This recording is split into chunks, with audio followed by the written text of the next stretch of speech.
လူတွေဘာလို့လောင်းကစားကိုဆွဲလန်းကြတာလဲလောင်းကစားကိုဆွဲလန်းရတဲ့အကြောင်းကပတ်စံတစ်ခုတည်းကြောင့်မဟုတ်လို့ပြောရင်ခင်ဗျားယုံမလားဒီပြဿနာလေးကိုစိတ်ပညာရကျွန်တော်အဖြေရှာပြပါမယ်လောင်းကစားပွဲတစ်ခုအနိုင်ရတဲ့အခါခင်ဗျားရဲ့အုံနောက်ကဒိုပါမင်းဆိုတဲ့ပျော်ရွှင်စေတဲ့ဓာတ်ပစ္စည်းတစ်မျိုးထွက်လာပါတယ်ခင်ဗျားစိတ်တို့ရှားသွားတယ်အသက်ရှင်ရတဲ့အဓိပ္ပာယ်ရှိလို့ခံစားရတယ်ခင်ဗျားကိုဘယ်အရာကမှရက်တန့်လို့မရဘူးလို့သွေးနဲ့ထင်ရောက်သွားတယ်ဒါပေမဲ့ထူးဆန်းတာတစ်ခုကခင်ဗျားရှုံးသွားတဲ့အခါမှာတော့အုံနောက်ကဒိုပါမင်းနည်းနည်းလောက်ထွက်နေတော့မှာပဲအဲ့ဒီဒိုပါမင်းနည်းနည်းကခင်ဗျားကိုနောက်တစ်ပွဲကျရင်တော့နိုင်တော့ပါတယ်လို့တွေးစီပါတယ်ဒါကတော့ဂိမ်းကခင်ဗျားကိုဘလို့ဆွဲဆောင်ရလဲဆိုတဲ့အကြောင်းဖြစ်ပါတယ်။အဲ့ဒါလေးနိုင်ရှုံးသွားလိုက်နဲ့ခင်ဗျားရဲ့အုံနောက်ကလှည့်ပြားခံနေရပါတယ်။ဒီလောင်းကစားစနစ်ကိုခင်ဗျားကိုမနိုင်မချင်းစော့ကြအောင်လို့ဒီဇိုင်းဆွဲထားတာဖြစ်ပါတယ်။တကယ်အနိုင်ပြီးမှလားဆိုတော့လည်းမဟုတ်ပြန်ပါဘူး။ပြီးတော့ခင်ဗျားအနိုင်နဲ့ကပ်ပြီးလွဲသွားမယ်ဆိုရင်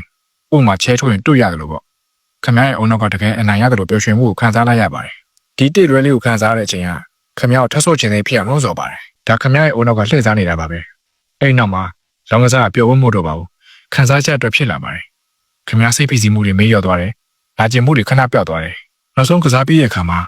ကိုယ့်အပြစ်တင်စိတ်ကရှုံးနေမှုတက်ပို့ပြီးတော့နာကျင်စေပါတယ်။ဒါပေမဲ့မကြပါဘူး။ခင်ဗျားရဲ့အုံနောက်ကဒီဆွဲလန်းမှုကိုပြန်လိုချင်လာပါတယ်။အုံနောက်ကခင်ဗျားကိုပြန်လွန့်ဆော်ပါတယ်။ပုံမှန်ຢာတွေကနေပျော်ရွှင်မှုမခံစားရတော့ပါဘူး။လောင်းကစားကပဲစိတ်ကြည်နေစေရလို့ခံစားရပါတယ်။ဒါကြောင့်ရက်တမှုဖြစ်နိုင်လို့ခံစားရတာဖြစ်ပါတယ်။ဘာလို့လဲဆိုတော့ဒီဆွဲလန်းမှုကခင်ဗျားရဲ့ပတ်စံအိတ်ထဲတယ်မဟုတ်ပါဘူး။ခင်ဗျားရဲ့အုံနောက်ထဲကိုပါရောက်နေရပါ။နောက်ဆုံးမှတ်ထားမှာလောင်းကစားတိုင်ဆိုတဲ့သူက